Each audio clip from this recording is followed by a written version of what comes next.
Thank you very much. This is a different audience for me. I don't usually speak to artists or art organizations, but it gives me an opportunity to say something that has been on my chest for 25 years. And I hope that I will be able to express it. I came to Australia in 1979 after working in Africa for 6 years. And after starting a PhD in Stellenbosch in Cape Province in South Africa. And my experience in Africa was absolutely horrific. I was working for the Italian Agency for Technical Cooperation with African countries. And I can absolutely assure you that every single thing we did in Africa, we messed up. Every single project failed. I thought initially there was just us Italians blundering in Africa until I met the French, the English, and the blessed Americans. And after seeing what they were doing in Africa, I realized that it was a collective blundering game.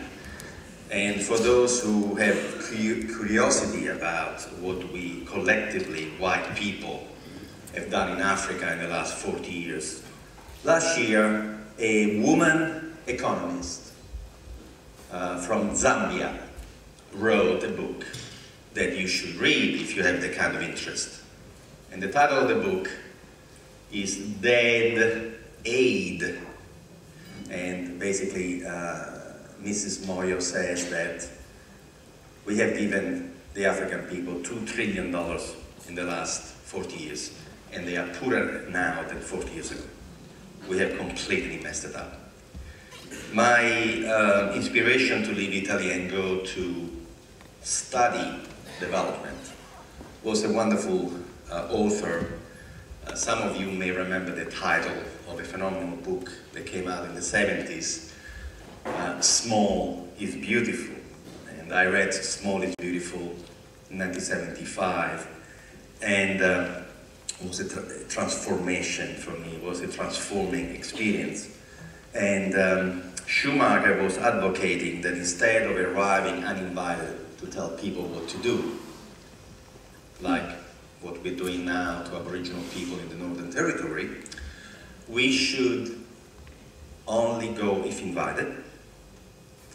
And once there, we should sit with the elders under the tree, learn the culture, at least some words of the language, and above all, we should shut up.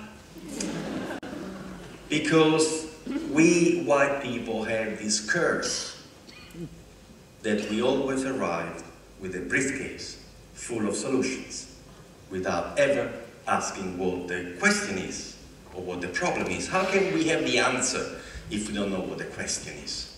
But we are so smart. We are so smart.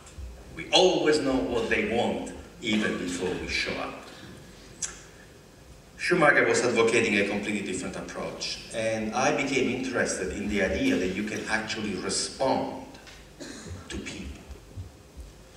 And when I went to South Africa, and with my Small is Beautiful book, and I sat in front of that professor,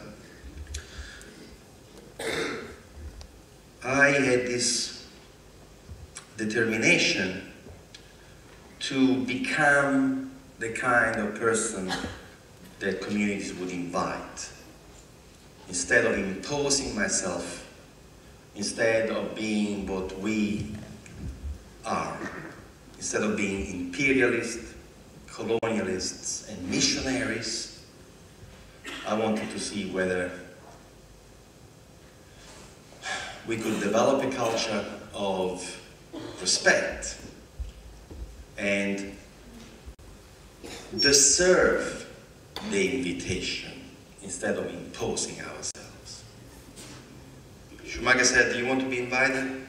It's very simple. Do something beautiful in your own community, in your own backyard. Good news, travel fast. People will hear what you've done, and they will invite you. And in that journey about responding, I was knocking at doors, the academic doors, to try to understand, really, you know, who are the people good at responding? And, you know, in the departments of economics and that I was frequenting, I mean, they were not particularly good at listening, they were telling people. But I was lucky enough to discover psychology. And the psychology that I discovered was humanistic psychology. So when I came to Australia, I had already discovered a universe that was new to me. I was brought up as an Italian boy in Catholic schools in Rome, and brought up by Jesuits. Very little appreciation for humanistic psychology there. And the people that I discovered were people like Abraham Maslow, Carl Rogers, Eric Fromm, the post-Jungians, the post-Freudians, the post-behavioristic psychologists. And the master that I embraced were people who had a view of humanity that is the most extraordinary thing I have ever come across. The psychologists that I studied believed that every man, every woman, at any given time in their lives, have a wish to better themselves. Let me repeat. Every man, every woman, at any given time in their lives, wish to know more, have more, understand more, become the person that in their hearts of hearts they wish to become. And what my masters, or what my psychology masters taught me is that this wish is universal and we are all the same. So I came to believe that what I read in Small is Beautiful, what Schumacher, the author of Small is Beautiful, had written, was true. You don't have to take ideas to people and to communities because they individually want to do something. So the only thing you have to take is your passion to help people do beautifully what they love to do. You don't have to consider people less than you. And you don't have to consider your education, the fact that you have studied, the fact that you come from a university, as an important factor. Because actually, what is so surprising, what is the magic, is not the ideas that you have from the university. The magic is what happened when a person opens her heart to you. So I arrived. South Africa was not a good place for me to keep studying because in '79 it was the height of apartheid. I left South Africa, came to Western Australia. I had a friend who was a diplomat and he encouraged me to come to Australia, and I was offered a scholarship at Murdoch University, so I came to Western Australia in '79. And at Murdoch I met this wonderful human being, Professor Peter Newman, a professor of environmental sciences, who really understood what I wanted to do. Maybe not fully when he met me. He thought that I maybe had smoked a little bit too much dope in the '60s, but I was able to convey what I wanted to do because he gave me enough leeway to do a little demonstration. And the little demonstration that I did, those of you from Western Australia will remember that in the late 70s, the Fremantle market, there were still some real hippies. And the hippies with flowing robes would come down from the hills, Saturday and Sunday, and they would sell some of their wares. And I met a couple of people there who were making flat leather wear, sandals, you remember the beer can holders made out of leather. And, you know, I'm Italian, I like leather, but when I saw that the stuff was pretty appalling, and I said to them, why you do this? And I remember one of them said to me, I tried desperately to learn how to make proper shoes, but nobody would take me, you know, as an apprentice.